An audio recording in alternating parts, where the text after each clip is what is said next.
चुनावी रणनीति पर चर्चा करेंगे। कई तरह की बातें उठती हैं। हम लोग क्षेत्र में घूम रहे हैं,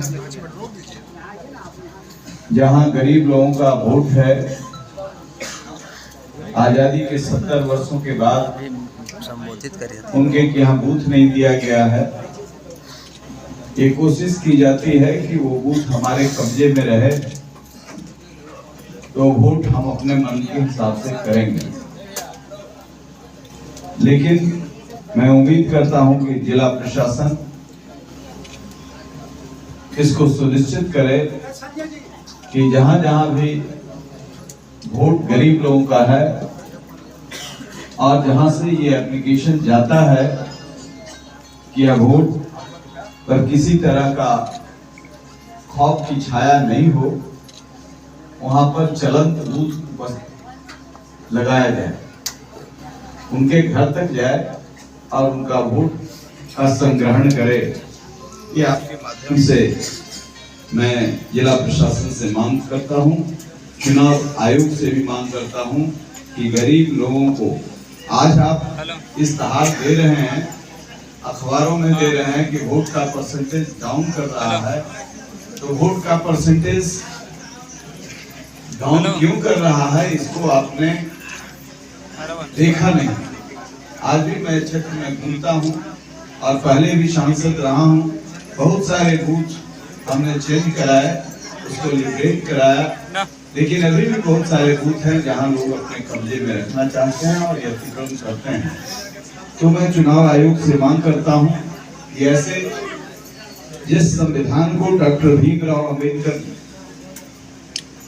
बड़ी कठिनाई से, एक विद्वता के प्रखर पुरुष थे और उन्होंने समझा था कि यह देश को खंडित करने की साजिश चल रही है। जिस समय जिस जमात का वो नेतृत्व करते थे, उनके गले में घंटी बांधी जाती थी और तरह तरह से ताड़ित किया जाता था। आज स्थितियां बदली हैं, फिर भी कई चीजों में उनकी हिस्सेदारी में स्वतंत्रता नहीं है। और आज हम बसपा के उम्मीदवार हैं, यानी बहन मायावती के हम एक प्रतिनिधि हैं। हम आपके माध्यम से चाहेंगे कि जिला प्रशासन इसको सुनिश्चित करे कि सब लोगों को वोट सुविधाजनक स्थिति से भय मुक्त होकर के देने का प्रबंध है। और तो यहाँ की रणनीति पर हम चर्चा करेंगे। आपके मन में कोई सवाल हो तो मीडिया के साथियों से मैं आग्रह करूंगा कि एक एक करके आप सवाल पूछ सकते हैं। क्या एजेंडा है सर आपका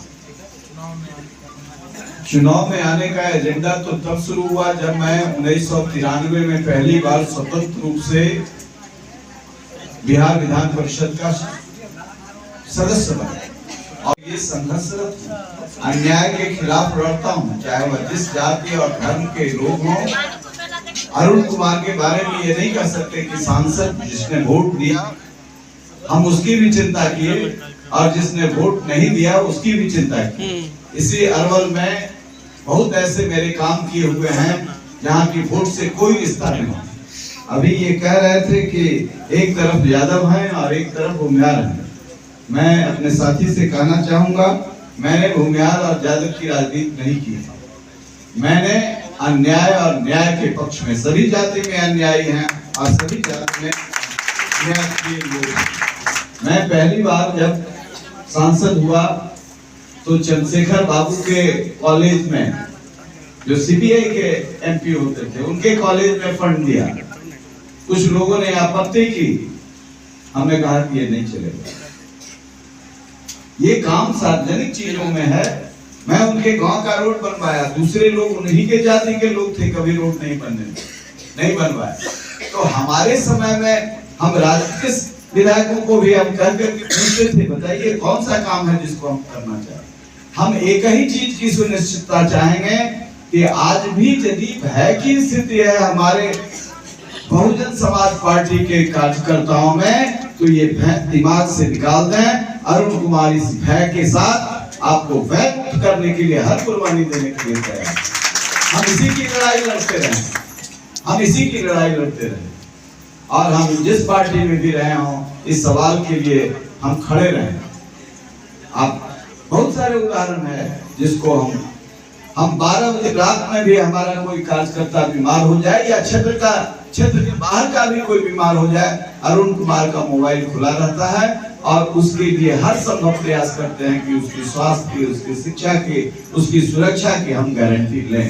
ये ठीक है कि प्रशासन में जो भ्रष्टाचार है उसके वजह से पूर्ण रूप से डिलीवर नहीं हो पाता, लेकिन उसकी डिलीवरी के लिए हम सांसद रहें या ना रहें।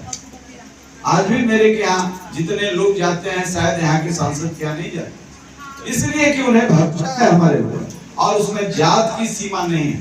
सभी जाति के लोग वोट दे ना दे वो अलग विषय है, लेकिन आज जो जमात बहुजन समाज पार्टी के जो कार्यकर्ता हैं, पदाधिकारी हैं, उनसे मैं ये कहना चाहूंगा कि अरुण कुमार आपका प्रतिनिधि है, कल परिणाम क्या होगा और हम